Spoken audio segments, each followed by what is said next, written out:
Habang tumatanda ka, mas natututo kang pahalagahan ang ating kaligayahan. At minsan ay dumarating ang pagmamahal sa pinaka hindi inaasahang oras at pagkakataon. Pero handa ka bang magmahal ng taong mas bata sa iyo ng maraming taon?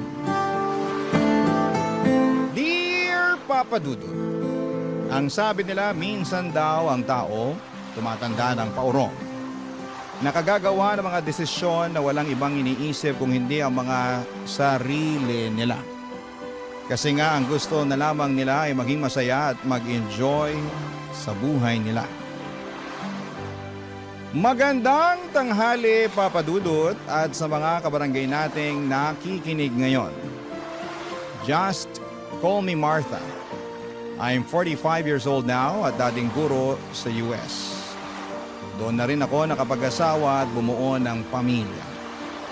Kaya lang sa kasamaang palad, kakagraduate lamang ng unika iha ko nang mamatay ang asawa ko. At nang magkaroon ng trabaho ang anak ko ay nag-decide na akong umuwi na lamang ng Pilipinas at magtayo ng sariling negosyo. Maayos ang buhay ko sa lumipas na mga taon. Kahit madalas na mag-isa lamang ako, wala naman akong dapat na isipin kung hindi ang sarili ko. Bukod sa maayos naman ang negosyo ay maayos din naman ang buhay ng anak ko sa US. Kaya naman ang mga panahon na yon ay puro pag-i-enjoy na lamang sa buhay ang ginagawa ko, Papa Dudut.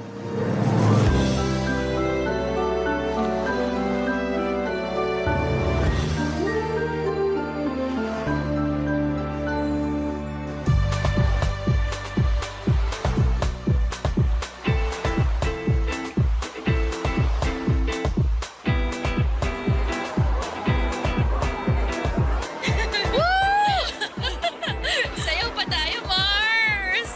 Mars! Pahinga muna tayo. Ano?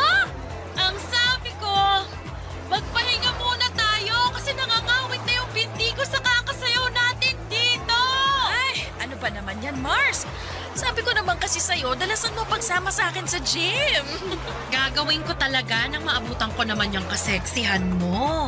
Pero sa ngayon, umupo muna tayo kasi sumasakit na talaga yung mga kasukasukan. Ay nako, tara na nga dun sa table. Grabe, Mars! Ang taas pa rin talaga ng energy mo no hanggang ngayon. Hindi may de-deny na hawak mo pa rin yung title na Queen of the Dance Floor. Ay nako, maka-Queen of the Dance Floor ka naman dyan. Totoo naman, Mars. Aba, tinalo mo pa sa pagsasayaw yung mga bagets na humahataw sa dance floor kanina. Ay, mga kulang kasi sila sa exercise, kaya ang bilis nilang mapagod. Kung kasing sipag mo lang talaga ako mag-exercise, nako, baka magkasing sexy pa rin tayo hanggang ngayon. Naalala ko tuloy ng mga kabataan natin. Nagbibilang pa tayo ng mga nanliligaw sa atin. Pero, ikaw ang palaging nananalo dahil hindi hamak na mas maraming nagkakagusto sa'yo. Sino ba naman kasing hindi magkakagusto sa Campus Muse at Queen of the Dance Floor ng batch natin? Ay naku, matagal naman na yun, Mars.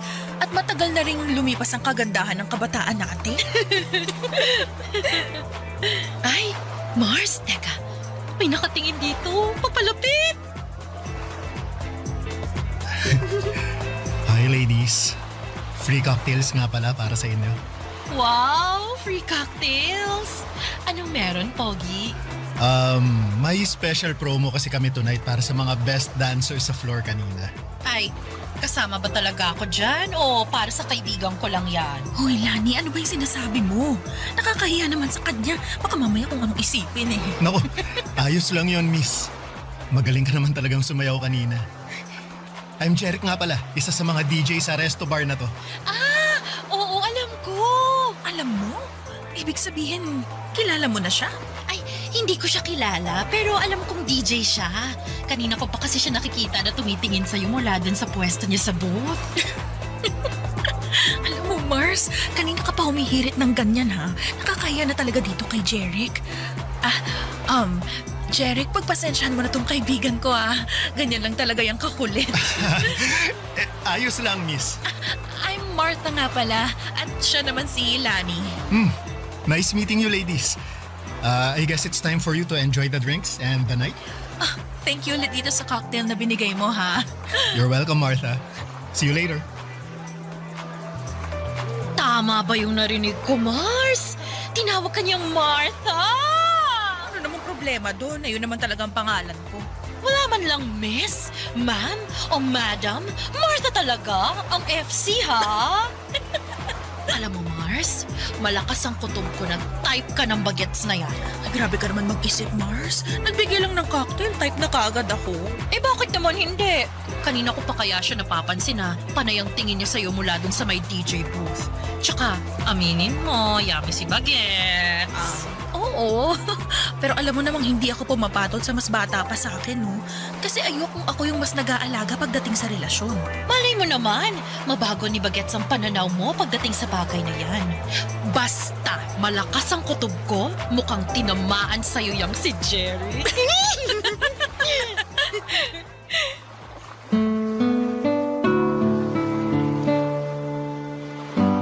Papadudot, akala ko ay doon na matatapos ang pag-uusap namin ni Jeric dahil umuwi na rin kami noon ni Lani.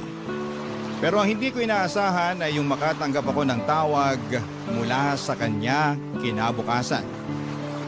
Kinuha niya raw ang number ko kay Lani nang magkita sila sa may labas ng rest room. Matagal din kaming nag-usap noon sa tawag at ang dami ko na agad nalaman tungkol sa kanya.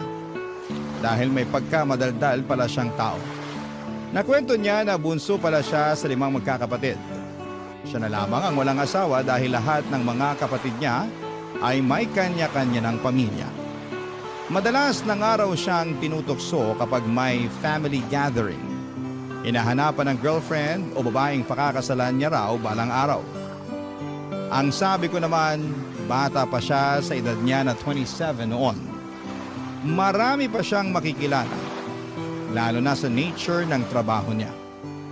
Nang sumunod na mga araw ay pinagbigyan ko na rin si Jeric na magkita kami sa labas. Sa isang coffee shop kami nakita. At aaminin ko na lalo akong nagwapuhan sa kanya noong araw na yon. Noong nakita ko kasi siya sa club ay nakasuot siya ng maluwag na t-shirt. Pawis ang mukha at medyo magulo ang buhok niya. Pero nang araw na nagkita kami sa coffee shop nakasuot ng polo shirt, nakaayos ang buhok at walang bahid ng pawis ang mukha niya.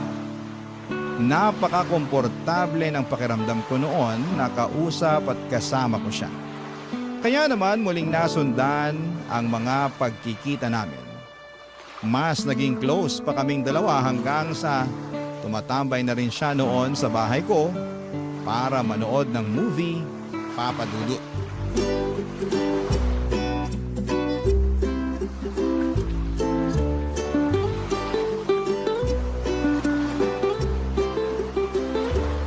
Ang ganda ng ending ng movie, no?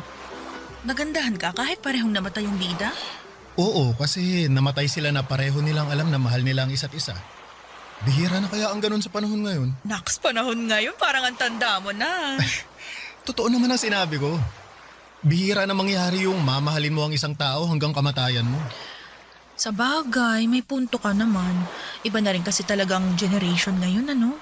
Karamihan sa mga tao, hindi na sineseryoso ang relasyon. O ay, mag-ice cream ka na muna. Thank you, Martha. Mukhang masarap to, ah. Ay, oo, favorite ko talaga tong ube na flavor. Dito nga palaging nasisira ang diet ko eh. Ay, hindi mo naman kailangang mag-diet kasi hindi ka naman mataba. Hey, akala mo lang yun kasi palaging maluwag ang mga damit na sinusuot. Uy, ang sexy mo kaya nung gabi sa club kung saan kita unang nakita. Maka-sexy ka naman dyan. Party dress kasi yun kaya medyo fit sa katawan ko. Bagay talaga sa'yo kasi lalong lumabas ang kaseksihan mo. Martha, may gusto nga pala akong itanong. Ano yun? Kaya ba hindi ka na nakipagrelasyon mula nung mamatay ang asawa mo? Kasi takot kang hindi seryosohin ang magiging karelasyon mo. At sino namang nagsabi sa'yo niyan? Si Lani? Hindi, hula ko lang yun. Bakit? Totoo ba? Alam mo, hindi naman ako takot pumasok sa relasyon. Siguro sabihin na nating sadyang masaya lang ako sa buhay na meron ako ngayon. Wala ka bang namimiss o hinahanap sa buhay na meron ka nung may asawa ka pa? Kaya naman ang ano, Gaya ng taong magpapasaya at magpapakilig sa'yo araw-araw. Minsan, kailangan din ng tao ng konting tamis sa buhay. Kung gusto ko ng tamis sa buhay, anytime pwede naman akong bumili ng ice cream na kagaya nitong hawak ko ngayon, ano? Hindi naman matamis na pagkain ang tinutukoy ko eh. Teka. Jeric! Bakit mo ko inalikan? I'm sorry. Hindi ko napigilan ang sarili ko. Ayos lang. Wala namang problema para sa akin yung ginawa mo. Anong ibig mong sabihin? Okay lang na hinalikan kita? Oo. Binata ka naman at matagal na akong byuda. Kaya wala akong nakikitang mali sa ginawa mo. Ibig sabihin, okay lang na halikan ulit kita? Hindi. Ha? Akala ko ba walang problema kasi pareho naman tayong single? Oo, pero ang ibig kong sabihin, mas okay kung ako ang hahalik sa'yo.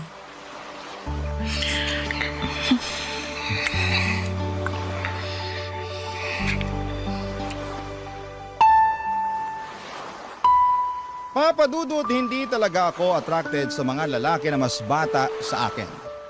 Never ako nag-entertain kapag alam ko na mas matanda ako. Ayoko kasi na ako ang nagdadala, pero iba ang charm ni Jeric. Kahit halos doble ang edad ko sa kanya ay nakita ko na medyo matured na siyang mag-isip at magsalita. Alam ko rin naman na hindi pera ang habol niya sa akin dahil may kaya rin siya sa buhay. Walang ibang responsibilidad kung hindi ang sarili niya. At ramdam ko na maganda ang intensyon niya para sa akin. Ayun nga lang ay hindi ko alam kung ano na ba ang estado ng relasyon namin noon. Pero ayos lang naman sa akin kasi wala pa rin sa isipan ko na pumasok sa seryosong pakikipagrelasyon. Ang mahalaga sa akin noon ay nag-e-enjoy ako sa kung ano ang meron sa aming dalawa ni Jeric, Papa Dudut. Barangay Love Stories. Barangay Love Stories. Papa Dudut, nauwi rin po sa relasyon ang namamagitan sa amin ni Jeric. Siya mismo kasi ang humingi ng label at assurance sa aming dalawa. Gusto niya raw kasi na masiguradong wala ng ibang lalaki ang aaligid sa akin. Kahit nga ang kaibigan kong si Lani ay kinikilig noon sa aming dalawa ni Jeric. Sinabi niya na mukhang seryoso daw sa akin si Jeric. Inamin ko naman noon sa kanya ang katotohanan na hindi ako seryoso sa kung ano man ang meron sa amin ni Jeric. Oo, masaya at nag-i-enjoy ako sa company niya. Lalo na at first time kong makipagrelasyon sa mas bata sa akin. Pero wala talaga sa isipan ko na seryosohin ang kung ano man ang namamagitan sa aming dalawa. Pakiramdam ko rin naman noon, Papa Dudut, ay nasa stage si Jeric ng pag-i-explore. Kasama na ang pakikipagrelasyon sa mas matanda sa kanya. Ramdam ko na pareho kami ng hinahanap sa isa't isa. Gusto lamang naming mag-explore at mag-enjoy. At natagpuan namin yon sa isa't isa noon, Papa Dudut.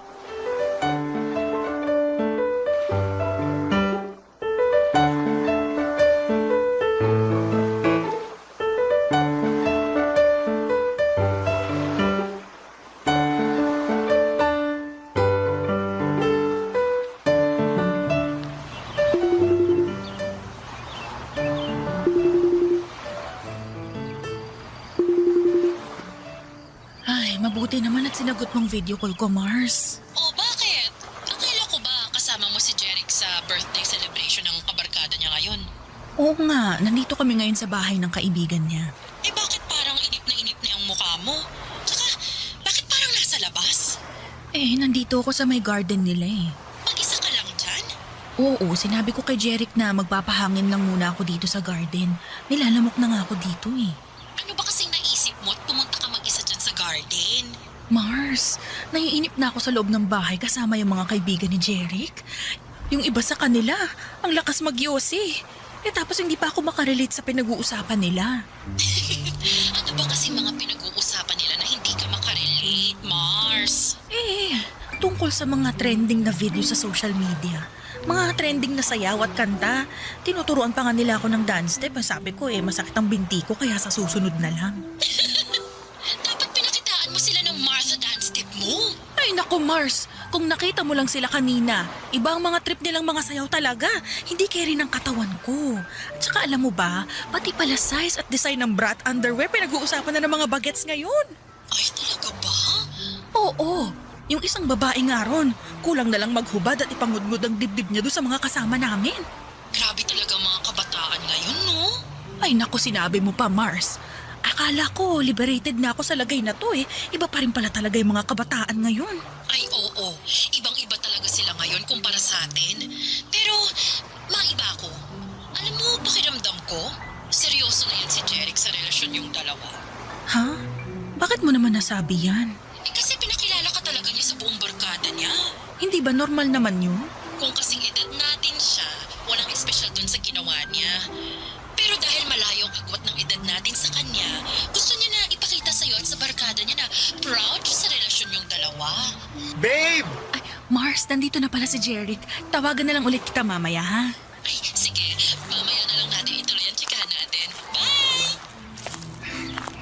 Eto, iced tea Thank you, babe. Bakit pala hindi ka na bumalik sa loob? Honestly, medyo naiinip kasi ako Hindi ako makasabay sa pinag-uusapan ng mga kaibigan mo. Ganun ba? Sobrang excited pa naman sila na makabanding ka. Lalo na si Paula, yung nagtuturo ng dance step sa'yo kanina. Hindi ko rin naman kasi masabayan yung dance step na tinuturo niya. Alam mo naman ako, hindi ako ganun sumayaw. Oo, alam ko. Sorry, binida ko kasi na magaling kang sumayaw pero iba nga lang sa mga trip nila. Ayos lang. Pasensya na rin kung hindi ako makasabay sa trip ng mga barkada mo, ha? Pero hindi mo naman kailangang pilitin na sumabay sa kanila Gusto mo ba umalis na lang tayo? Ha? Okay lang ba sa'yo? Oo naman. Ayoko na sayangin mo yung oras mo dito nang dahil sa akin, lalo na kung hindi ka naman pala nag-e-enjoy. Mabuti pa, manood na lang tayo ng sine. Maaga pa naman, kaya siguro may mapipili pa tayo ng magandang movie. Sige. Mas gusto ko nga yung idea mo na yan, babe. Sige, ako na lang ang taya ngayon sa movie ticket at popcorn natin. Uy, teka, anong ikaw? Ako ang taya kasi ako ang nagyaya na lumabas tayo ngayon Kaya tara, pagpaalam muna tayo sa mga kaibigan ko bago tayo umalis. Papadudot yun ang unang pagkakataon na nakilala ko ang mga kaibigan ni Jerry. Ayoko pa nga sanang sumama kaya lang ay napilitan na rin ako nang medyo magdrama siya sa akin. 3 buwan na rin kasi ang relasyon namin noon at matagal na niya akong kinukulit na gusto na niya akong ipakilala sa mga kaibigan niya. Palagi raw kasi niyang kinukwento sa kanila at sobrang curious na sila na makilala ko. Kaya naman nang magpa-party ang best friend niya para sa birthday nito ay pumayag na akong sumama para makilala ito at iba pang mga kaibigan ni Jerry. Sa totoo lang, isa sa mga dahilan kung bakit ayaw ko makipagrelasyon sa mas bata sa akin ay yung mga bagay na pinasanayan nila. Mga party, alak, vape at kung ano-ano pa. Kahit na ilang taon akong tumira sa US ay hindi ako kasing liberated na mga ibang kabataan ngayon. At yung mga kaedad ni Jeric. Hindi rin ako makarelate sa mga pinag-uusapan nila na trending sa social media. Dahil hindi ako madalas na mag-internet talaga papadudot. Bagay na nararamdaman ko ang pagkakaiba.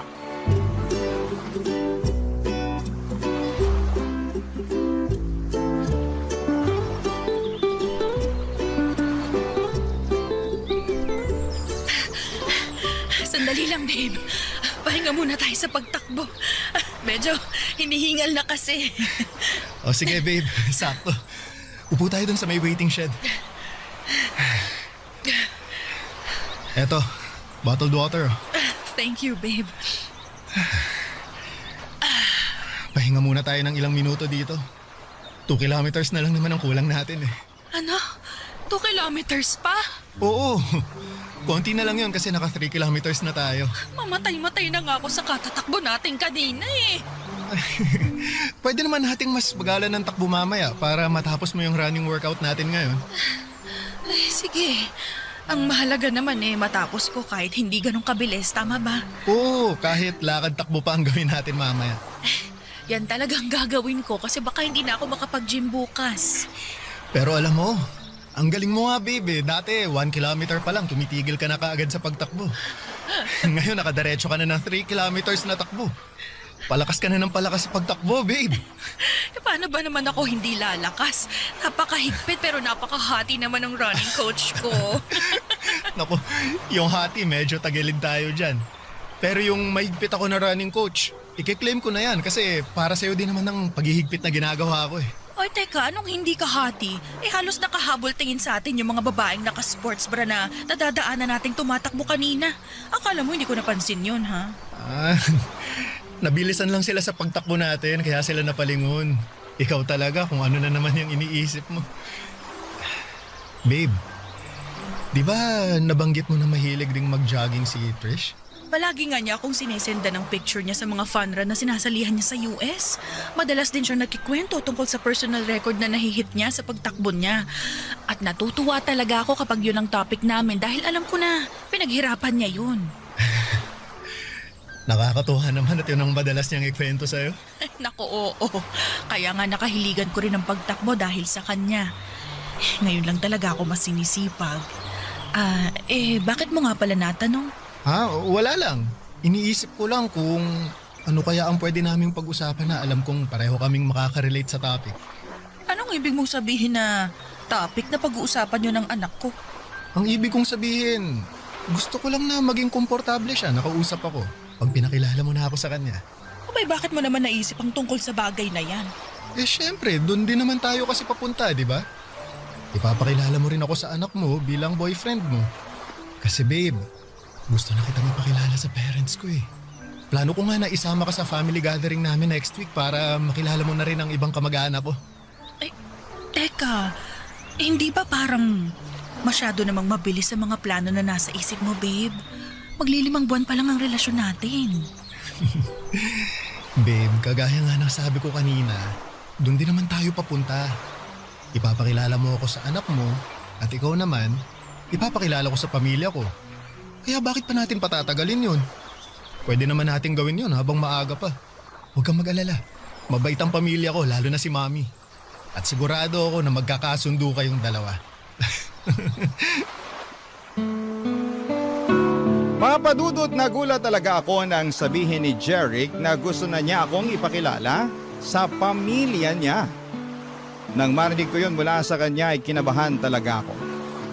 Hindi dahil sa excitement, kung hindi alam kong gusto ng iba na ang gustong mangyari ni Jeric sa relasyon namin.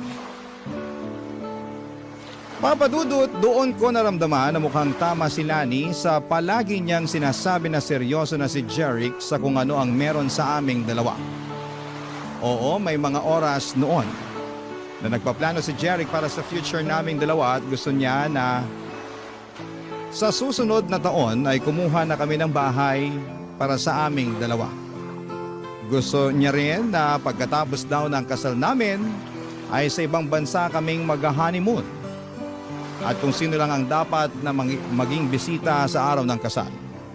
Marami pa siyang mga plano at hindi ko naisip talaga na seryoso siya sa mga bagay na yon, Papadudot. Pero kinakabahan ako ng dahil doon. Barangay Love Stories. Barangay Love Stories. Papadudot, nagsimula na po akong makaramdam ng pagkailang kay Jeric noon.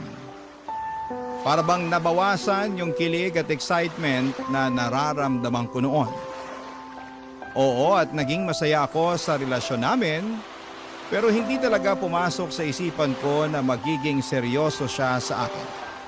Na magiging seryoso kaming pareho. Kaya nga kapag nagtatanong siya kung kailan ko siya ipapakilala sa anak ko, ay umiiwas akong sagutin yon, Papadudot. Dahil wala akong balak na ipakilala siya sa anak ko na halos ilang taon lang ang tanda niya.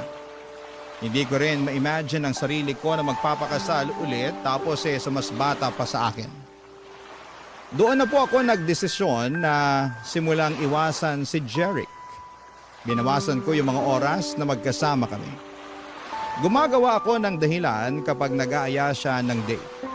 Sinasabi ko na umalis ako ng bahay at may mga kailangan na ayusin sa negosyo. Napapadalas tuloy noon ang pagdadrama niya sa akin. Dahil hindi ko sinasagot ang mga tawag niya. Sandamakmak na chat or text message naman ang natatanggap ko mula sa kanya. Hanggang sa isang araw ay hindi ko na siya naiwasan nang bigla siyang pumunta sa bahay, Papa Dudut. Sakto naman na may ine-expect ako na delivery kaya lumabas ako at pinagbuksan ko siya ng gate ng mga oras na yon.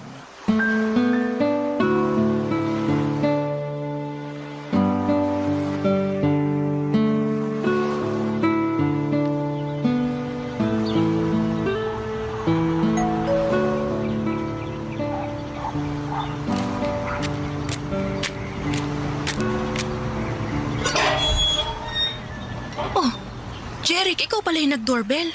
Oo, ako nga.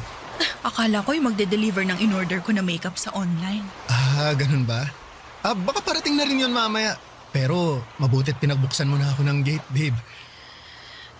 Pasensya ka na. Madalas din kasi akong wala dito sa bahay. Ayos lang yun. Sabi mo nga, may inaasikaso kang mga papeles na may kinalaman sa negosyo mo. Ganun na nga. Kaya ba hindi mo rin nasasagot yung mga tawag ko?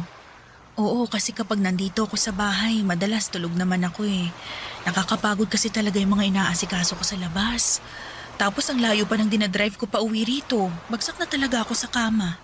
Sabi ko naman kasi sa'yo sasamahan kita para may driver ka. Ayoko na rin kasing maabala pa kita. Alam mo kahit kailan, hindi ka naging abala sa akin, babe. Alam mo yan. At alam mo rin na ayokong masyado mong binibigay sa akin ng mga oras mo. May trabaho ka at sariling buhay na dapat asikasuhin. Pero parte ka naman ng buhay ko, kaya dapat inaasikaso din kita, babe. Kaya kong asikasuhin ang sarili ko. Hindi ka dapat mag-alala sa akin, Jeric. May problema ba tayo? Ha? Wala naman. Sigurado ka? Jeric, pwede bang sa ibang araw na lang tayo mag-usap? Gusto ko sanang... Kung wala tayong problema, bakit tinatawag mo ako sa pangalan ko at hindi babe? Pwede bang sa ibang araw na lang natin pag-usapan to? Teka nga. Jeric! Iniiwasan mo ba ako? Please, gusto ko sana muna magpahinga. Gusto ko lang namang malaman kung ano bang dahilan ng pag-iwas mo sa akin, babe. Kung may nagawa ba akong hindi mo nagustuhan, pwede mo naman kasi akong kausapin eh. Ano? Kaysa... Gusto mo ba talagang malaman, Jeric? Gusto ko ng space. Space? Bakit? Anong nagawa kong mali para humingi ka ng space sa akin? Wala, okay? Wala kang nagawang kahit anong pagkakamali. Gusto ko lang huminga muna. Yung makakakilos ng hindi ko kailangan ipaalam sa'yo yung bawat galaw ko. Babe, kung nasasakal ka lang pala sa ginagawa ko, pwede naman akong mag-adjust. Hindi mo naman kailangan sagutin palagi lahat ng mga chat o tawag ko sa'yo eh. O kung gusto mo, babawasan ko rin ang mga pag-chat o tawag ko. Babe, hindi mo kailangan humingi ng space sa akin. Hindi mo ba talaga nakukuha yung point ko, Jeric? Gusto ko lang namang maintindihan mo na pwede naman nating ayusin to nang hindi tayo lumalayo sa isa't isa eh. Pero space nga mula sa'yo ang gusto ko. Yun ang gusto ko na ibigay mo sa akin. Martha, please. Martha, huwag mo naman gawin sa akin to. Umalis ka na, Jeric. Martha! Huwag ka nang gumawa ng gulo dito. Umalis ka na. At kung pwede lang ha, huwag mo akong i-chat o tawagan. Gusto ko munang matahimik ang mundo ko mula sa'yo. Kaya please lang, layuan mo muna ako. Papadudot ilang araw pa akong kinulit ni Jeric noon hanggang sa tuluyan na niya akong binigyan ng space. Sa totoo lang ay medyo nakahinga ako ng maluwag nang sa wakas ay nagawa kong humingi ng space sa kanya. Medyo nasasakal at nauumay na rin kasi ako sa sobrang kaswitan niya. At hindi ko na rin gusto ang mga planong binubuo niya para sa aming dalawa. Ayoko na siyang paasahin pa, Papa Dudut. Ayoko nang isipin niya na pareho kaming seryoso sa relasyon naming dalawa. Hindi ko naman kasi talaga alam na aabot sa puntong gusto niya akong pakasalan sa hinaharap. Nabanggit niya pa nga noon na kung hindi ko na raw siya mabibigyan ng anak, ay pwede naman daw kaming mag-ampon. at sigurado daw siya na magiging mabuti pa rin kaming mga magulang. Yung mga plano niya na yon ay wala sa mga plano ko para sa sarili ko. Kaya bago pa mas lumalim ang nararamdaman niya para sa akin ay tinapos ko na ang namamagitan sa aming dalawa, Papa Dudut.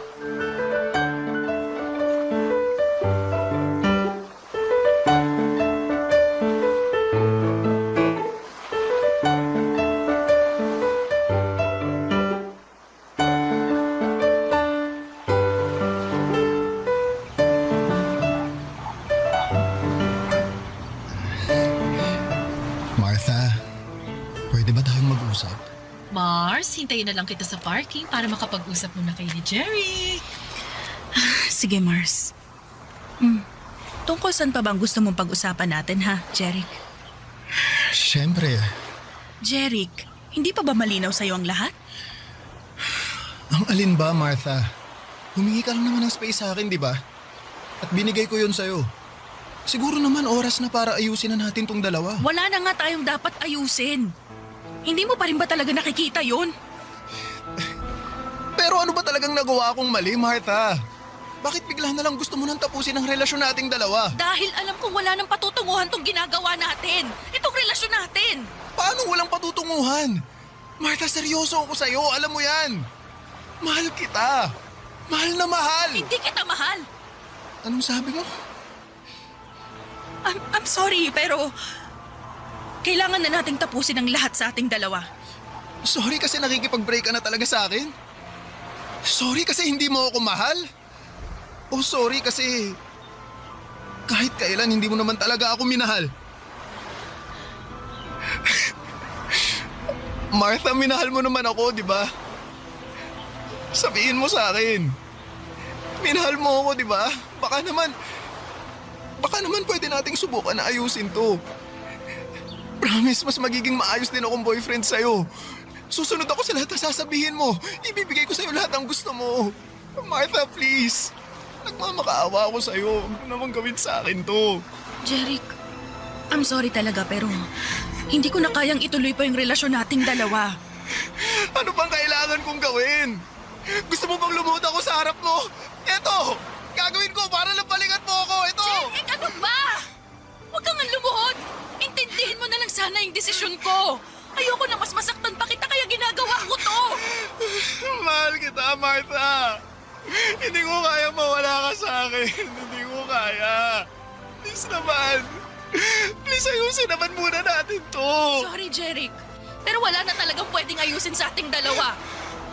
Sorry. Taalis na ako. Kailangan ko na rin umuwi. Martha, mahal kita.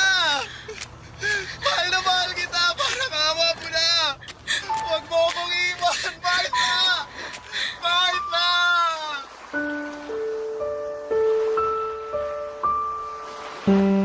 Papa Dudut, hindi rin naman naging madali sa akin ang pakikipaghiwalay kay Jerry. Kahit paano ay naging espesyal siya sa akin at aaminin ko na napakilig niya rin talaga ako. Para akong bumata ng 10 taon ang mga panahon na magkarelasyon kaming dalawa. Wala siyang ibang pinaramdam sa akin kung hindi puro kilig at saya lamang. Siguro kung nakilala ko siya noong kabataan ko at pareho kami ng edad ay baka siya na ang nakatuluyan ko. Pero hindi ngayon na gusto ko na lamang mag-enjoy sa buhay na mag-isa. Hindi rin kagad sumuko noon si Jeric, Papa Dudut. Sinubukan niya pa rin gumawa ng paraan para magkabalikan kami. Sa kabila ng ilang ulit na pagtataboy ko sa kanya, may ilang beses pa siyang pumunta sa bahay para subukan na kausapin ako. Pero hindi na ako lumalabas para harapin siya. Kinukulit niya si Lani na tulungan siyang makausap ako at may isang beses na pumunta siya sa bahay na lasing at sumisigaw sa labas. Napilitan akong lumabas para kausapin siya. Halos sumagulhol ulit siya at nagmamakaawa na balikan ko siya. Hindi ko na rin tuloy napigilan ang sarili ko na maluha noon dahil sa awang nararamdaman ko. Hindi ko naman talaga gustong paasahin at saktan si Jeric noon. Gusto ko lamang na mag-enjoy sa buhay at maging masaya. At kahit ramdam ko kung gaano kaseryoso sa akin si Jeric ay hindi ko na siya pwedeng paasahin pa. Dahil alam ko na magkaiba kami ng pananaw sa buhay. At sa bandang huli, mas masasaktan ko lamang siya. Nagigilty pa rin ako hanggang ngayon pero umaasa na mahahanap na ni Jeric ang babaeng masusuklian ng tama ang pagmamahal niya. Hanggang dito na lamang po ang sulat ko at salamat po sa pagbibigay ng oras sa pagbabasa ng aking sulat. Ang inyong forever, kapuso at kabarangay, Martha. Anong say mo sa Barangay Love Stories na ito? Pagkwentuhan natin sa comment section yan. Ang mga kwento ng pag-ibig, kwento ng buhay, at kwento ng pag-asa dito sa Barangay Love Stories.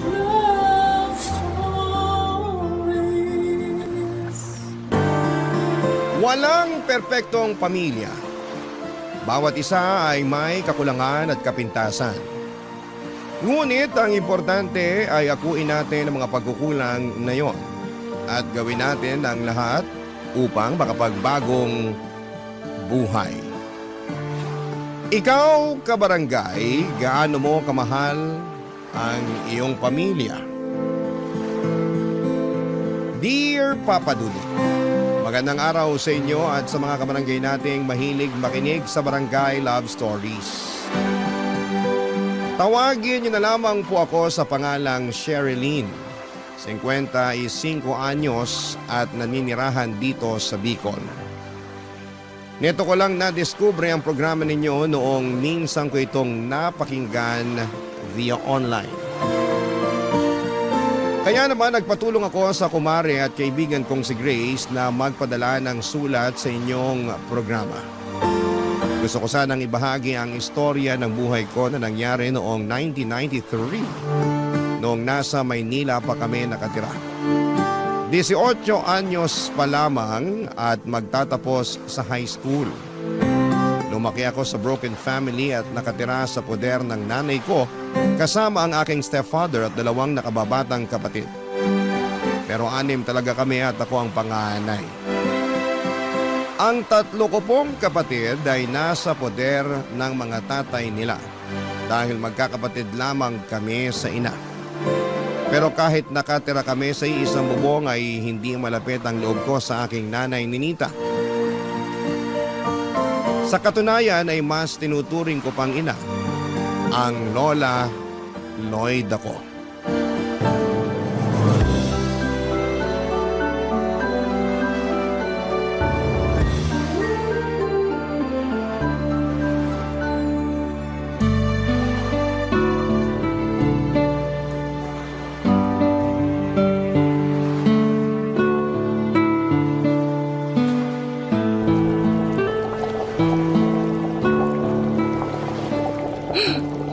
Bango naman ng tinolang manok.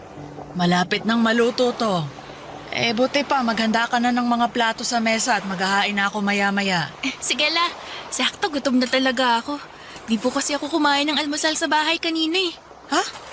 Bakit naman? Wala lang po, hindi ko lang gusto kasabay sila nanay tsaka yung pamilya niya. Bakit? Saka anong pamilya niya pamilya mo rin naman sila. Nakalimutan mo na ba na mga kapatid mo sa ina yung mga anak nila ng tatay-tatayan mo? Hindi ko po nakakalimutan yun, pero ewan, pakiramdam ko po talaga hindi pamilyang turing nila sa akin kaya gano'n na rin yung nararamdaman ko. Kumbaga, magkakasama lang kami sa bahay pero wala talaga akong kakampi dun. Anong ibig mong sabihin? Pinagtutulungan ka ba ng mga kapatid mo? Minsan, pero di naman ako papatalo sa kanila dahil mas malaki pa rin ako sa kanila. Tirising ko sila eh. Ay, tigilan mo nga yan. Hindi yan gawain ng isang ate. Dapat magpasensya ka sa mga kapatid mo at maging mabuting ehemplo sa kanila. Ewan ko po la, pero pakiramdam ko talaga ibang-iba kami. Kahit kami ni nanay, Di rin naman kami magkasundo pag nasa bahay. Kaya nga mas gusto ko na lang dito sa inyo kasi mahal niyo ako eh. Mahal ka rin naman ng nanay mo. Oh, ito na ang niluto kong tinola para sa'yo, Apo. Teka, ilagay ko lang dito sa mesa. Ay, upo na tayo para makakain na. Yun oh! Grabe, ang bangot. Mukhang masarap. Masarap talaga yan kasi ako ang nagluto niyan. At niluto ko yan para sa'yo. Kain ka ng marami, Apo, ha? Pola, salamat po talaga ha. Saan? Sa tinola? Opo, pero hindi lang po sa tinola. Salamat sa lahat-lahat kasi pag nandito po ako sa inyo, pakiramdam ko hindi ako nag-iisa tapos meron akong kakampi. Di tulad pag nasa bahay ako, kaya ayoko dun eh.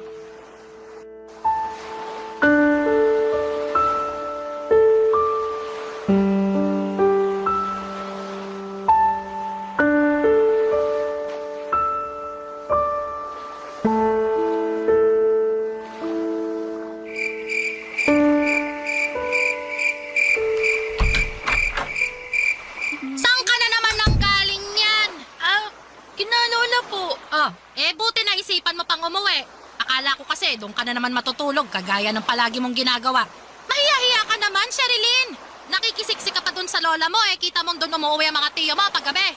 May bahay ka naman dito sa atin pero punta ka pa rin ng punta doon. Alam ko naman po na may bahay tayo kaya nga po ako umuwi, di ba? Ano sinabi mo? Sinabi ko lang naman po yung totoo. Saka bakit po kayo nagagalit sa akin? Lola ko naman po yung pinupuntahan ko doon.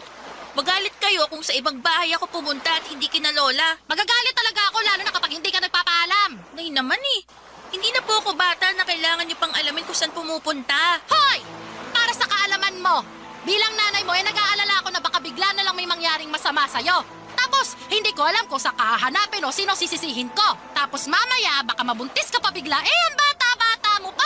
Alalahanin mong bawal ka pa magka-boyfriend. Hindi po mangyayari yun kasi hindi naman ako katulad nyo. Ano sinabi mo? Totoo naman, di ba? Maaga kayo nung nabuntis sa akin tapos iba-iba pa yung mga tatay namin ng mga kapatid ko. Para... Bakit niyo po ako sinampal? Sumusobra na kasi ang bibig mo. Kayo po yung sumusobra kasi nananakit na kayo. Galit ako sa'yo. Galit ako sa'yo!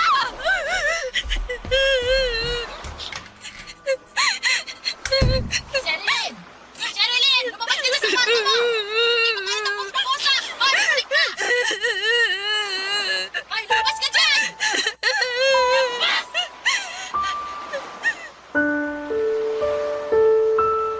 Papa Dudut, hindi ko mapigilang magalit sa nanay ko matapos niya akong pagsalitaan ng mga ganong bagay.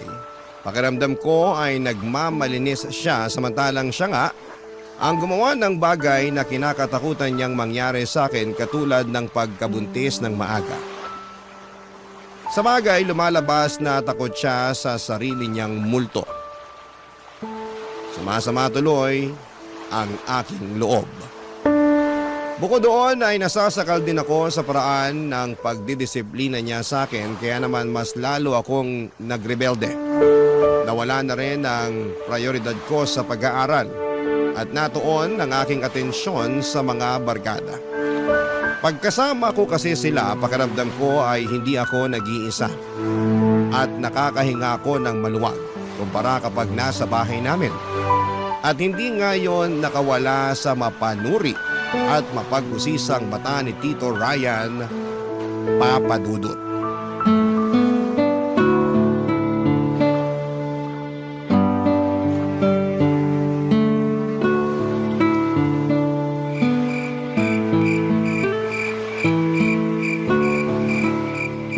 Sige na, Drew, umalis ka na. Baka mamaya may makakita pa sa'yo rito na hinatid ako eh. Sino namang makakakita sa atin malalim ng gabi? Siguradong tulog na ang mga tao. Kahit na. Hindi natin alam kung sino pang gising dyan. Ano naman kung makita nila tayo? Boyfriend mo naman ako. Ha? Sino naman may sabi sa'yo niyan? Ako lang. Naisip ko lang naman kasi nililigawan kita, di ba? Oo nga, pero hindi pa naman kita sinasagot ah. Huh? Di pa ba? Oo, hindi pa. Kaya hindi pa tayo magsyota. Kailan mo ba ako planong sagutin kasi? Ang tagal naman. Ikaw naman, masyado kang mainipin eh. Pero alam mo, matagal ko na rin talagang pinag-iisipan na sagutin ka. May nararamdaman na rin kasi ako sa'yo eh. Oo, gano'n naman pala eh. Pareho tayo ng nararamdaman sa isa't isa. Sapat na yung dahilan para maging tayo. O, paano? Tayo na ba? Oo, sige na nga, tayo na. Yes! Kami na! Kami na ni Sherilyn! Ano ba naman? Kasasabi ko lang na huwag kang maingay, di ba? Pasensya na. Di ko lang napigilan kasi sobrang saya ko eh. Ipigilan mo muna kasi baka pag may nakarinig, lagot tayo. Buti pa, umuwi ka na sa inyo. Papasok na ako sa amin kasi baka magising si nanay tapos hanapin pa ako, lagot ako dun. O sige, pero pwede bang balik muna sa pisngi? Ha? Sige na, balik na ako. Isa lang, sige na. Sige na nga, pero isa lang ha. Pagkatapos nito, papasok na ako sa loob ng bahay. Oo, isa lang.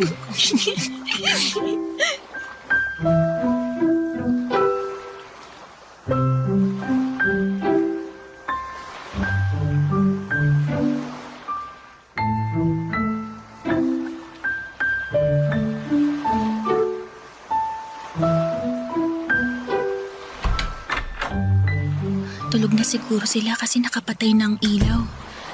Buti pa, magdahan-dahan na lang ako sa paglalakad para makapunta na ako sa kwarto. Ay! Bakit ngayon ka lang? Po! Narinig mo ako. Sagutin mo tanong ko, Sherilyn. May ginawa lang po ako sa bahay ng kaklase ko para sa school namin kaya ginabi po ako ng uwi.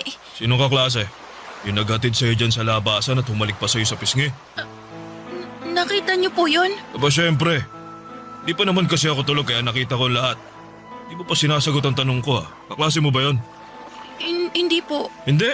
Eh ano mo siya? Boyfriend? Wag na wag mong susubukan magsinungaling sa akin kasi hindi ako tanga. Alam ko yung nakita ko ha? Boyfriend mo ba yung lalaki na yon? Opo, Tiyo. Susumbong kita sa nanay mo. Wag po, pagagalitan po ko ni nanay. Kaya nga isusumbong kita.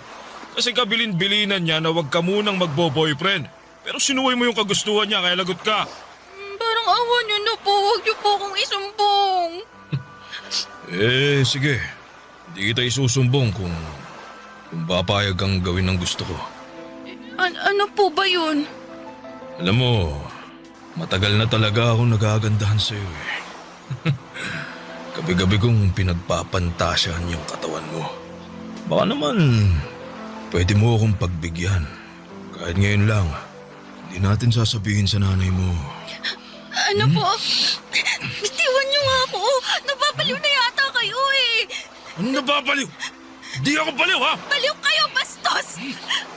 Bitiwan niyo sabi ako eh. Subukan niyo pong may gawin sa akin, sisigaw ako. Para malaman pati ng mga kapitbahay natin yung kaayupan niyo.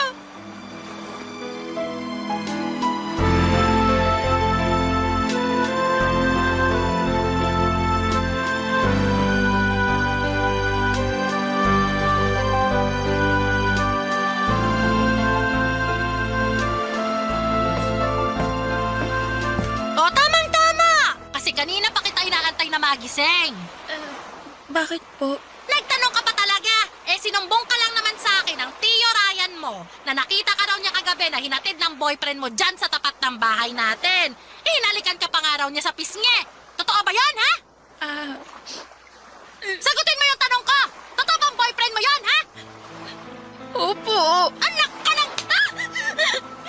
Kabilin-bilinan ko na bawal ka pa mag-boyfriend, di ba? Ano naman po bang pakialam niyo kung magka-boyfriend na ako? Matanda na ako. Wala ka pang alam sa mundo! Kayo po yata yung walang alam lalo na sa nangyayari sa bahay Ano natin. ibig mong sabihin, ha? Para sa kaalaman niyo. Pinagtangkaan lang naman akong gahasain ni Tio Ryan. Kapalit ng hindi raw niya pagsusumbong sa inyo. O tapos, ngayon sinisiraan mo ng tiyo mo kasi sinumbong ka sa akin? Anong klaseng utak meron ka, Sherilyn? Hindi magagawa ng tiyo mo yon kasi mabuti siyang tao. Kung meron mang masama rito, eh ikaw yon kasi pasaway at sinungaling ka! Papa Dudut, yun na yata ang pinakamasakit na ginawa ng nanay ko sa akin. Bukod sa pinaramdam niya na hindi niya ako prioridad bilang anak. Ang sakit pala na hindi ka paniwalaan at ipagtanggol ng tao na una mong inasahan na gagawa noon dahil magkadugo kayo. Kaya naman mas nadagdagan lamang ang hinanakit ko sa kanya ng mga panahong yon.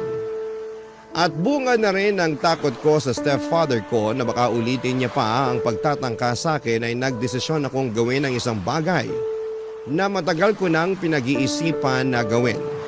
At yun nga ay ang lumayas sa pamamahay namin. Bit-bit ang ilan kong damit at gamit na inimpake ko sa aking itim na bag at kakaunting pera papadudot na tinabi ko mula sa aking baon. Ay nakapagdesisyon na akong umalis sa aming bahay noong sumunod na araw para makalaya ako sa pagdurusa at makalaya ako sa hinanakit na dulot ng pamilyang aking kinagisnan. Oras na para isipin ko naman ang ikagaganda ng buhay ko. Barangay Love Stories. Barangay Love Stories. Papadudot nakituloy ako sa bahay ng boyfriend kong si Drew at sakto lang ang laki ng tinitirhan nila at kasama niya roon ang mga magulang niya at 3 nakatatandang kapatid na babae. Mabait naman sa akin si Drew at tinanggap naman ako ng kanyang pamilya noong nakiusap siyang makikitira ko doon. Pero sa una lang pala yon at puro lamang sila pakitang tao. Tumira kami doon ng 2 buwan at hindi nagtagal ay lumabas din ang tunay nilang kulay lalo na noong nabuntis ako ni Drew. Sa katunayan ay hindi nila tinago sa akin ang pagkaayaw nila na nakikisiksik ako sa pamamahay nila.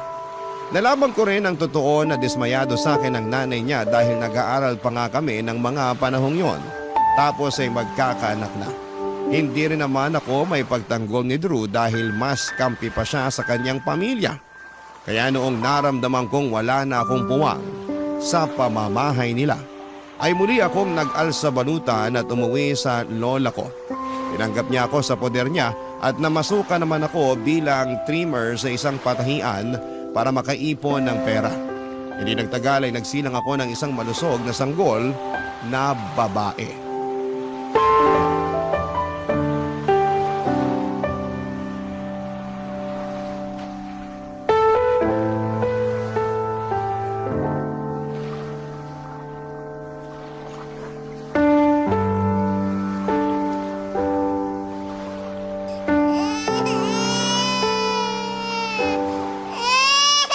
Hindi pa titigil kakaiyak tong batang to. Hindi ako makapagbasa ng maayos kung kailang nasa exciting part na ako dito sa binabasa ko eh.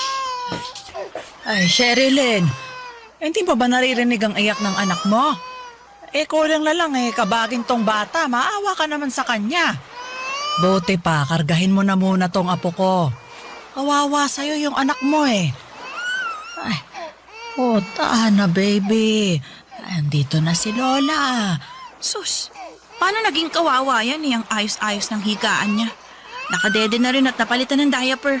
Yung ibang bata nga dyan walang maayos na hinihigaan. Tapos gutom, hindi nakakaranas magsuot ng diaper. Ano bang pinagsasasabi mo dyan? Hindi naman yun ang ibig kong sabihin Para kasing yun na rin yung pinalalabas nyo sa pagkakasabi nyo, kawawa naman yung anak ko Kawawa ang anak mo kasi hinahayaan mo lang umiyak. Samantalang andyan ka naman sa tabi niya at nagbabasa lang naman ng libro. Lumalabas na mas inuuna mo pa yan kaysa patahanin yung anak mo. Lola naman, ito na nga lang yung libangan ko kapag wala akong trabaho tapos sinisita nyo pa. Hindi ko sinisita ang libangan mo. Pero baka nakakalimutan mong dapat unahin mo ang responsibilidad mo sa anak mo.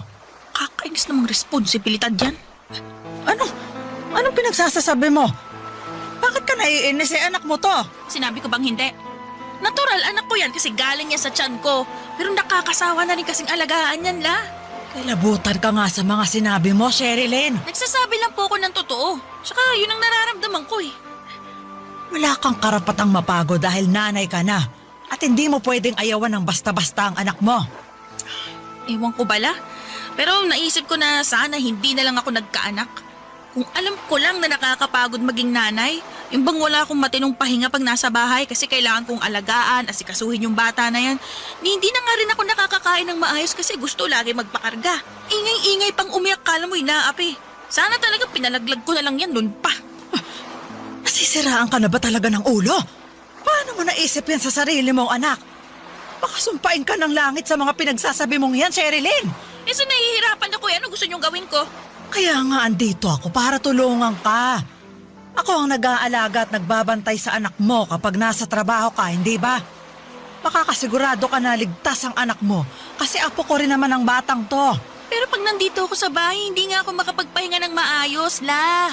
Pagod na nga ako sa trabaho eh, pati ba naman dito sa bahay, pagod pa rin ako, tapos kasalanan pa ng batang yan. Ganyan talaga pag may anak ka na. Meron ka ng responsibilidad. Kaya nga nakakapansisi magkaanak eh.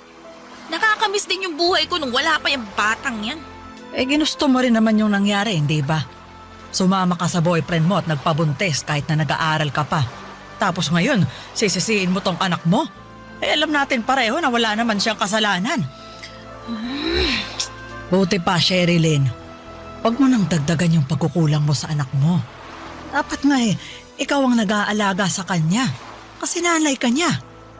Pero dahil hindi ka naman sinusuportahan ng tatay ng apo ko, kailangan mo talagang magtrabaho. Pero pakiusap naman, apo. Pag andito ka sa atin unahin mong intindihin tong anak mo. Sanggol pa lang siya. Kailangan ka niya. Kailangan niya ang nanay niya.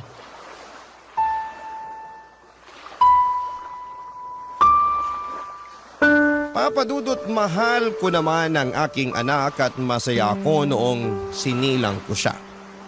Pero aminado ako na kinasawaan at kinapaguran ko talaga ang pag-aalaga sa kanya. Bukod doon ay mas naging abala ko sa pagtatrabaho kaya naman si Lola na ang nag-alaga sa kanya. Sa katunayan, kapag nasa trabaho ako ay pakiramdam ko ay malaya ako sa mga responsibilidad ng pagiging nanay. Tapos nung nagkaroon na ulit ako ng mga kaibigan sa aking pinagtatrabahuhan, pakiramdam ko ay bumalik sa akin ang kabataan ko na maagang inagaw ng pagiging nanay. Kumbaga ay bigla akong nasabik gawin ng mga bagay na ginagawa ko noong dalaga pa ako. Kaya nga kahit na nakokonsensya dahil dapat inaalagaan ko ang anak ko, lalo na kapag wala akong pasok ay mas nanaig pa rin sa akin ang impluwensya ng mga katrabaho ko ng mga panahong yon, Papa Dudut.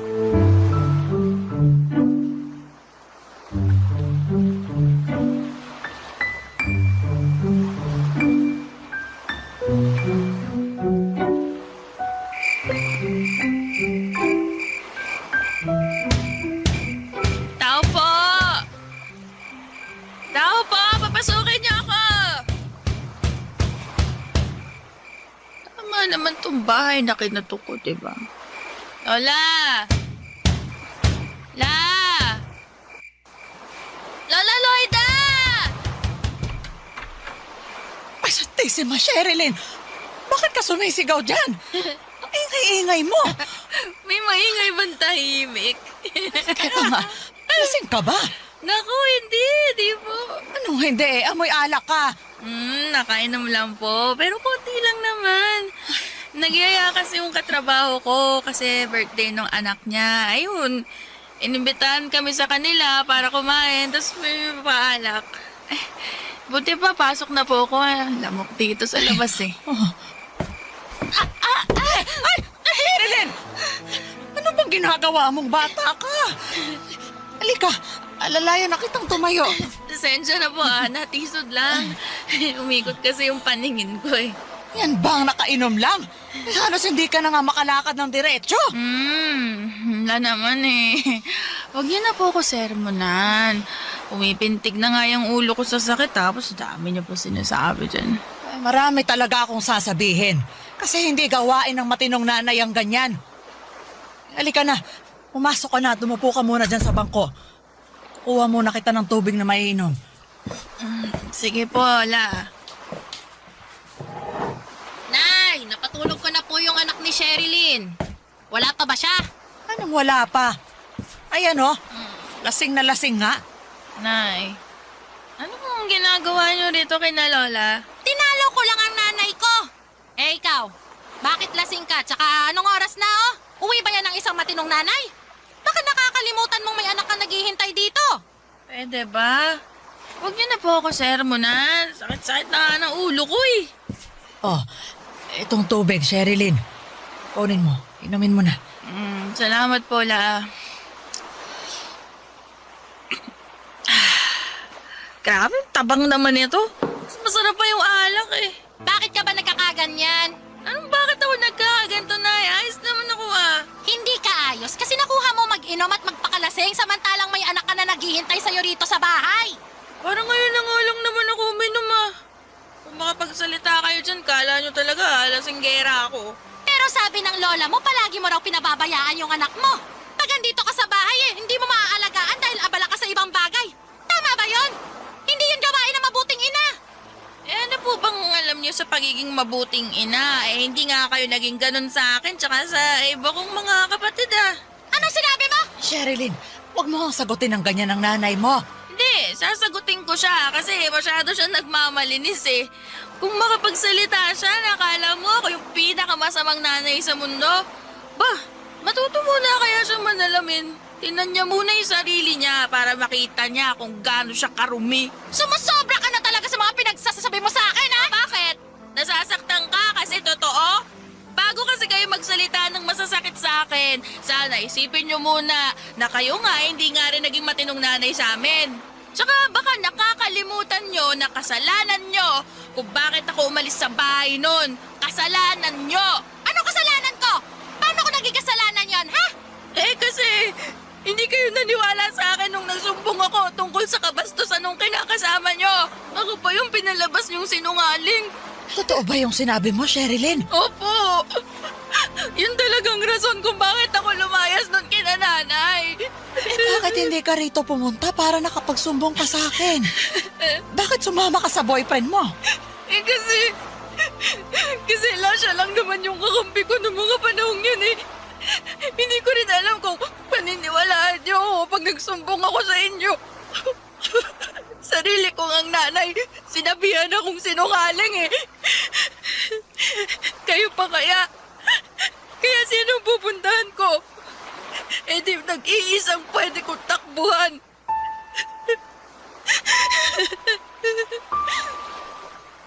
Papadudot masama ang loob ko sa nanay at lola ko dahil pakiramdam ko ay pinagtulungan nila ako ng mga panahong yon. Nagkampihan sila at pinamukha sa akin na ako na ang pinakamasama at pabayang nanay sa buong mundo samantalang hindi rin naman sila perpekto. Hindi rin naman sila naging mabuting nanay sa mga anak nila kaya pare-pareho lamang kami. Nang dahil sa away namin yon ay lumayo ang loob ko sa kanila at buti na lang at nandyan ang mga katrabaho ko na handang makinig sa mga kwento ko tungkol sa pamilya namin. Isa nga sa kanila ay sinulsulan ako na lumayas na raw sa amin at sumama na lamang kay Samuel. Katrabaho rin namin at kursonada ako. Papadudot, hindi nagtagal ay nagdesisyon ako makipagtanan sa kanya at iwanan ng lola ko at ang aking anak. Papadudot. Barangay Love Stories. Barangay Love Stories. Papadudot mula Maynila ay inuwi ako ni Samuel sa Bicol dahil doon nakatira ang kanyang pamilya. Bale nangungupahan lang siya sa Maynila at nakipagsapalaran lamang doon. Noong nakipagtanan ako sa kanya ay nagdesisyon siyang umuwi sa probinsya nila upang doon maghanap ng trabaho. Nakapasok siya bilang kargador sa palengke habang ako ay nakatira sa bahay ng mga magulang niya. Aminado ako na mayroong agam-agam sa puso ko na muling makisama sa pamilya ni Samuel dahil ayoko nang maulit ang pinagdaanan ko noon sa pamilya ni Drew. Pero napagtanto ko na wala namang perpektong pamilya at dahil ako ang dayo ay kailangan ko talagang makisama. Kaya naman yun ang ginawa ko, Papadudot. At masasabi ko na sa unang isang buwan ng pananatili ko kina Samuel ay nakasundo ko ng gusto ang pamilya niya. Mabilis na lumipas ang ilang taon at nagkaanak kami ni Samuel ng 5 at na kapag tayo na rin kami ng maliit na bahay malapit sa tinitirhan ng magulang niya. Taong 2005 nang lumuwas kami ng kinakasama ko sa Maynila dahil kinakailangan naming i-confine sa ospital doon ang bunso naming may sakit sa puso. Kaya lang, bigla ko namang dong nakita si Lola Papadudut.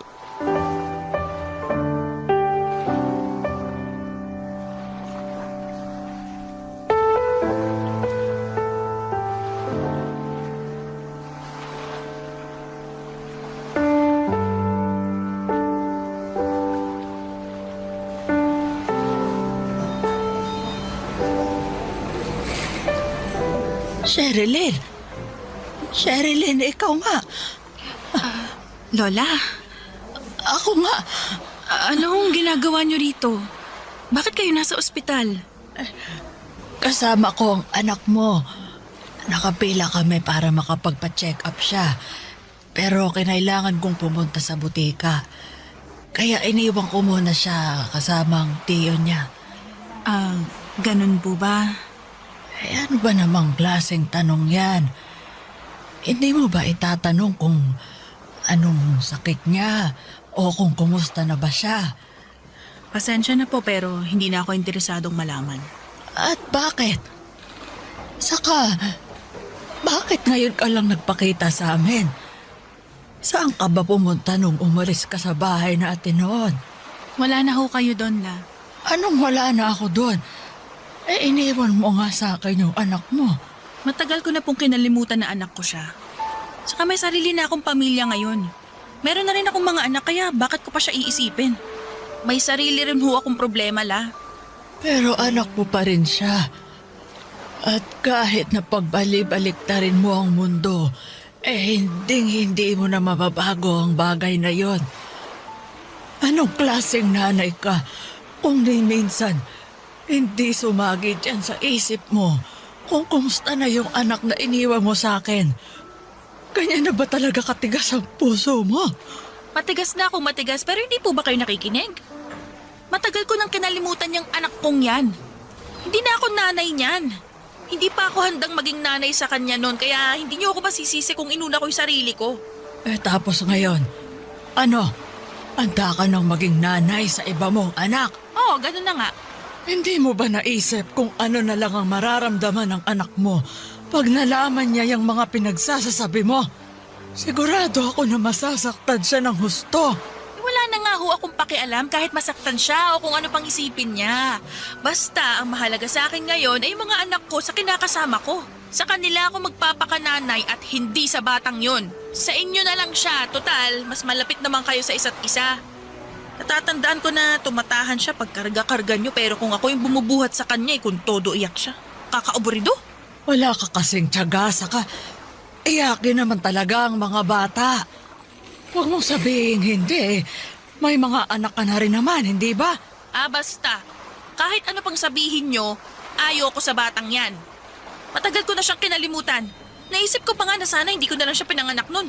Hindi na ako interesado na malaman ng tungkol sa kanya kasi hindi na ako ang nanay niya. Kaya wala na akong pakialam sa kanya. Mag-ingat ka sa mga sinasabi mong yan.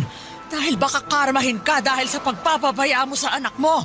Kung kakarmahin ako, sana karmahin din kayo ni nanay dahil hindi rin naman kayo mga mabuting magulang. Anong sinabi mo? Kasalanan niyo kung bakit napaniwara ang buhay ni nanay.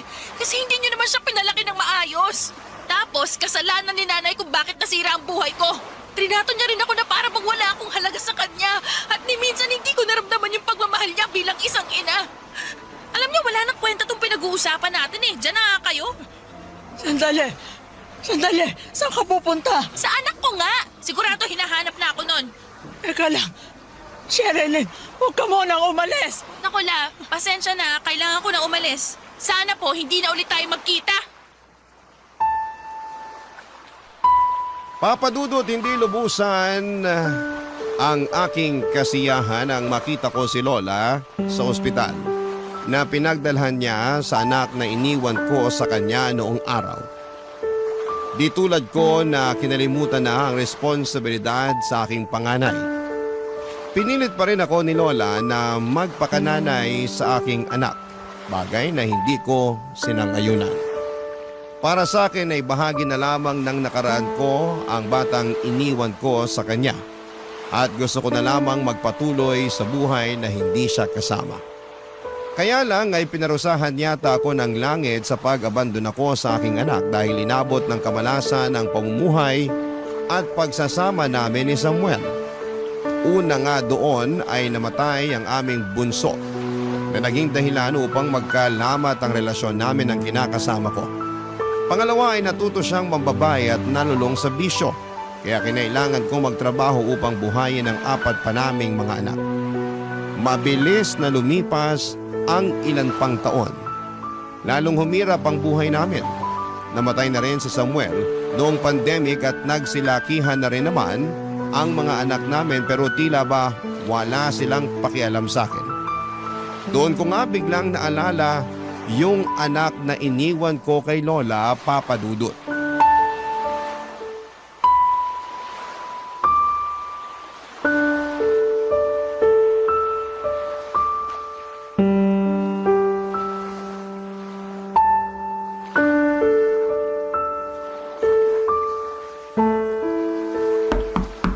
Tao po! Tao po! Sino yan?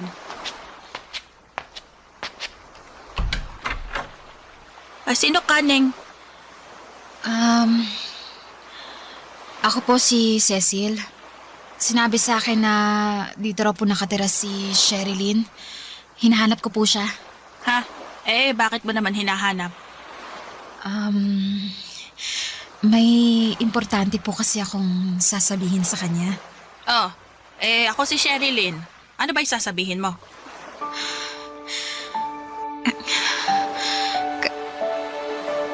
Kayo po si Sherilyn? Kayo po yung nanay ko? Ha? Ano ba pinagsasasabi mo? Hindi ako ang nanay mo. Paano kita naging anak? Sige nga. Baka po nakalimutan niyo lang pero anak niyo po ako. Ako po si Cecil.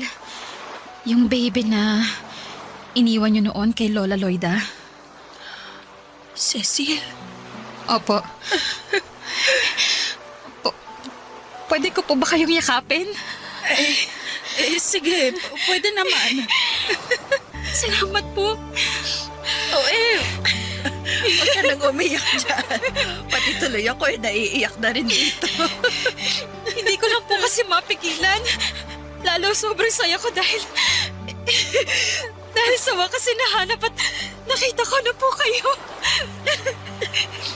Masaya rin naman ako pero paano nangyari yon? Paano mo ko nahanap? At bakit mo ko hinahanap? Mahaba pong kwento eh. Kung ganun pumasok ka muna rito sa bahay ko at upo ka para makapagkwentuhan naman tayo. Pasensya ka na kung barong-barong lang itong tinitirhan ko. Naku, wala naman pong kaso yun. Pasok na po ako. Sige, pasok ka. Gusto mo ba ng tubig? Kaya lang hindi malamig Ay, hindi po. Ayos lang po ako. Hindi mo pa sinasagot yung tanong ko, Cecil. Bakit mo ba ako hinahanap? Ang laki-laki ng kasalanan ko sa'yo nung baby ka pa. Wala na po sa akin yun. Kinalimutan ko na po yun kasi sinabi sa akin ni Lola na nanay ko pa rin naman daw kayo. Ako nga ang nanay mo na nang iwan sa'yo nung araw. Pero nakaraan na po yun. Iba na po ngayon. Walang pinagkaiba ang nakaraan sa kasalukuyan dahil may nagawa ako noon na ikinahihiya ko sa ngayon. At unang-una na nga ron yung pangiiwan ko sa'yo nung maliit ka pa. Alam mo, hindi na ako umaasa na magkikita tayo ulit. Akala ko hindi mo nagugustuhin hanapin ang nanay na nang abandon na sa'yo dahil galit ka sa akin. Nagalit po ako sa inyo. Pero syempre, nanaig pa rin sa akin yung pagpapatawad at kagustuhan na makita at makilala kayo. Pakiramdam ko kasi hindi buo yung pagkatao ko hanggat hindi ko nagagawa yung bagay na yun, Nay. Kaya nga, sinaga ako hanapin kayo. Naku nalaman mo pa tuloy ang sitwasyon ko at mag-isa na lang ako sa buhay. Dahil yung mga ibang mga anak ko may kanya-kanya ng pamilya. Sigurado ako ganun ka rin. Nay, wala pa po akong sariling pamilya. Abala po kasi ako sa negosyo ko sa Maynila. Kaya nga po, kung gusto nyo, pwede ko kayong isama. Tumira na kayo sa bahay ko para magkasama na po tayo. Kahit namang gustuhin ko hindi ko naman maiiwan tong lugar na to. Dito na ako tumira at tumanda. Hindi na ako mabubuhay sa Maynila. At saka, ayos lang naman ako rito. Kaya ko ang sarili ko. Ayaw nyo po ba akong makasama? Gusto. Pero sana maintindihan mo na matanda na ako. Hindi na rin ako sanay bumiyahe ng malayo. Madali na rin akong mapagod. Sakitin na. Ayoko naman na problemahin mo pa ako kapag tumira ako doon ang kasama ka. Ang gusto ko, mabuhay ka na hindi mo na ako iniisip. Kasi nakaya mo nga noon na mabuhay na wala ka sa piling ko. Ayos lang ako rito. Kaya ko ang sarili ko. Masaya naman ako. Kahit mag-isa na lamang na namumuhay dito. Papa Dudut, hindi totoo na masaya ako na mag-isa lamang ako. Hindi rin totoo na ayos lamang ako. Na kaya kong mabuhay na hindi nakikita o nakakasama ang mga anak ko. Oo, nagpanggap lamang ako sa harapan ni Cecil dahil nahihiya ako na makita niya akong malungkot at miserable. Ang totoo ay hindi ko pa rin kayang harapin magpahanggang ngayon ang anak ko na iniwan ko noon sa lola ko dahil kinakain pa rin ako ng matinding kahihiyan at konsensya sa ginawa ko sa kanya. Pero sadyang mabait at mabuti ang pagpapalaki sa kanya ng lola ko dahil nangako sa akin si Cecil na dadalaw-dalawin na lamang niya ako rito sa Bicol at tutulungan pa rin ako kahit papaano. Hinayaan ko na lamang siya na gawin ang kagustuhan niya kahit nalabag yon sa kalooban ko. Alam ko na marami sa mga kabarangay natin ang magsasabi na ako na nga yata ang pinakamaarte sa lahat. Dahil ako na nga ang tinutulungan ng anak ko ay nag-iinarte pa ako.